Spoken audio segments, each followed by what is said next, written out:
Ganito naman ang gawin nyo next time mga kanoypi ay talaga namang mapapakanin ka nito sa sobrang sarap. At siguradong taob na naman ang kaldero nyo kapag ganito kasarap ang ulam nyo.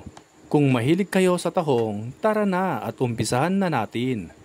Una nating gawin ay pakuluan lamang ang tahong at syempre nahugasan na po natin iyan ng maigi.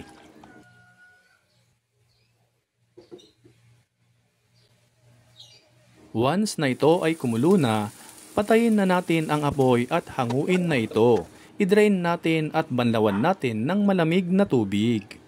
Tanggalin natin ang laman ng tahong at syempre tanggalin din natin ang matigas na parte nito.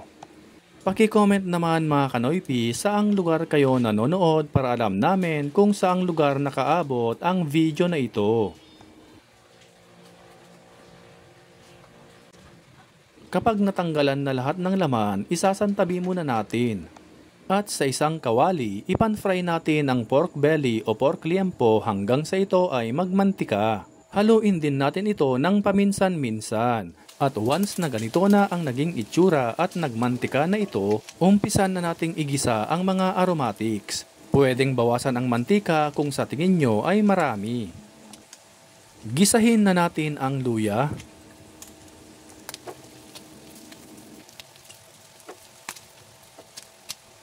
Ilagay na rin natin ang sibuyas at bawang. Gisahin natin hanggang sa ito ay aromatic. At kapag naamoy na ng iyong kapitbahay ang iyong ginigisa, ilagay na natin ang bagoong alamang. Maglalagay rin tayo ng ground black pepper. Haluin natin ito ng maigi o gisahin natin ng bahagya bago natin ilagay ang coconut milk.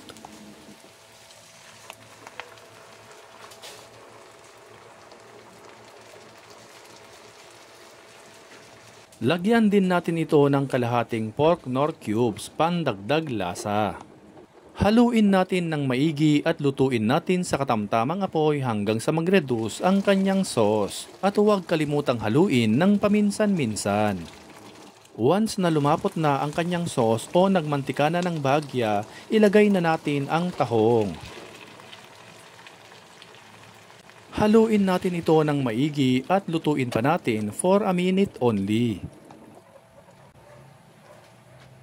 At this point ay ilalagay na natin ang siling labuyo at siling haba, mas maanghang, mas masarap. Haluin at lutuin pa natin for a minute only.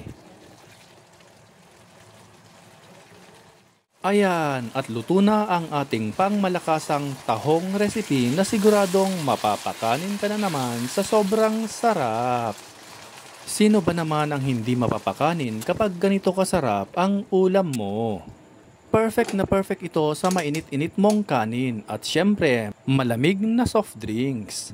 At syempre pwede rin itong pampulutan. By the way, shoutout nga pala kay Norma Labiste of Hawaii, USA, Mariel Balean Villegas of Parañaque City at kay Sir Joselito Hidalgo of Tanawan, Leyte. Maraming salamat po sa inyong walang sawang pagsuporta. Kung natakam ka sa video na ito, itag at ishare nyo na ito sa mga friends at family ninyo. Kung bago ka pa lamang dito sa aming page, ay mag-follow ka na para updated ka lagi sa aming bagong recipe. Hanggang sa muli, kain na mga kanoypi!